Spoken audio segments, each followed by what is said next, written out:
Le module XBee série 2 est fabriqué par Digi International. C'est un module de communication radio utilisant le protocole Zigbee 802.14.5. Il fonctionne sur 2,4 GHz avec une vitesse de transfert de 35 kbps par seconde. Sa plage d'alimentation est de 2,1 à 3,6 volts. Il consomme 40 mA à 3,3 volts. Sa portée en champ libre est de 120 mètres. Il dispose de 11 entrées-sorties et de 4 entrées analogiques. Nous allons raccorder deux modules Zigbee sur un ordinateur. Nous allons échanger des données entre les deux modules par l'intermédiaire du clavier. Comment raccorder les deux modules à l'ordinateur? Il nous faut deux modules Zigbee, deux adaptateurs Zigbee qui permet l'interface du module en signaux TTL et de deux câbles FTDI transformant un port USB en signaux TTL. Voici à quoi ressemble le module XBee série 2 monté sur son adaptateur et raccordé au câble FTDI.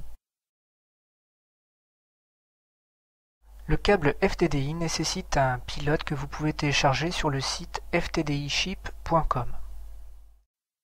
Voici le schéma de principe de raccordement des deux modules. Vous avez besoin de deux ports USB sur votre ordinateur. Les câbles sont vus sur l'ordinateur comme étant des ports COM. Un réseau Zigbee nécessite un module en mode coordinateur. Le coordinateur prend en charge le paramétrage du réseau. Ce module est à l'écoute du réseau en permanence. Le deuxième module est en mode routeur. Il permet le relayage des signaux soit vers d'autres routeurs ou vers un équipement terminal qui est le troisième mode possible de fonctionnement d'un module XBee. Pour paramétrer et dialoguer avec les modules XBee, nous avons besoin d'un logiciel qui s'appelle XCTU que vous retrouverez en téléchargement sur le site de digi.com. Après démarrage du logiciel XCTU, nous pouvons voir dans l'onglet PC Settings nos deux câbles FTDI qui sont détectés comme étant port COM4 et port COM5. Le module sur port COM4 sera notre coordinateur et celui du port COM5 le routeur. Nous avons sélectionné port COM4 dans l'onglet PC Settings, puis nous allons dans l'onglet Modem Configuration. Nous chargeons les paramètres actuels du module XBee en cliquant sur Read.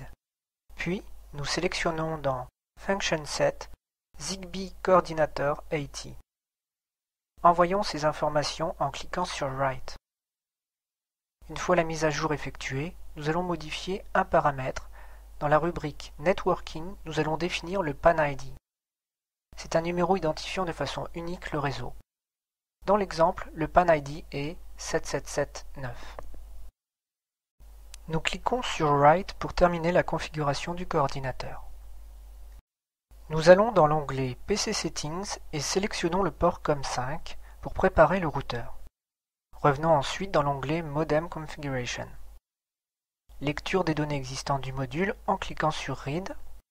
On positionne Function Set sur Zigbee Router 80. Et on clique sur Write. Une fois la mise à jour terminée, on modifie deux paramètres, le PAN ID en 7779 et le paramètre qui se nomme JV Channel Verification en Enabled. Nous cliquons sur Write pour terminer la configuration du routeur. Nous laissons ouvert cette session de XCTU et cliquons sur l'onglet Terminal. Nous ouvrons ensuite une deuxième fois le logiciel XCTU et sélectionnons le port COM4 du coordinateur. Allons ensuite sur l'onglet Terminal. Au clavier, nous tapons le message « Message du coordinateur » qui s'affiche en bleu. Ce message apparaît en rouge dans le logiciel connecté au routeur. Réciproquement, si on tape un message dans le terminal du routeur, il apparaît dans le terminal du coordinateur en rouge. J'espère que cette démonstration vous aura intéressé. Merci.